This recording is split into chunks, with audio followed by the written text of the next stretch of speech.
Si chacun a son point de vue sur la question, que disent les chiffres? Allez, direction le département de travail social de la Haute École spécialisée bernoise pour rencontrer Dorian Kessler. Il y a quelques mois, il a co-signé une étude sur les conséquences économiques d'un divorce. Principal enseignement, le divorce touche avec la plus grande force les femmes.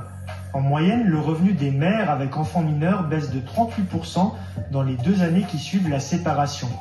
Pour les femmes sans enfants, c'est 28%, alors que le revenu des hommes, lui, est quasi identique, moins 5% pour les hommes sans enfants, moins 3% pour les papas.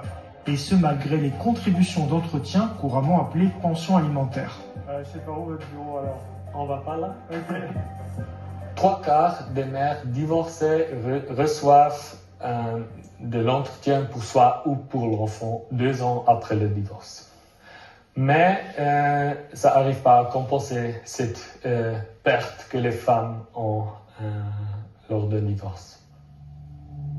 3 facteurs expliquent la chute plus importante du revenu des femmes après une séparation. La perte du revenu principal, souvent apporté par l'homme, la garde des enfants qui leur incombe majoritairement et augmente leurs besoins financiers, et le fait que les hommes se remettent en couple plus rapidement, bénéficiant ainsi d'un nouveau revenu partagé. Conséquence, les femmes divorcées recourent bien plus à l'aide sociale que les hommes. Après un divorce, une mère sur 10 touche l'aide sociale. Et chez les hommes, c'est à peu près 3%, c'est-à-dire un homme sur 30. Cette étude met donc en lumière un déséquilibre économique entre les hommes et les femmes après un divorce. Mais quelles sont les origines de cette inégalité?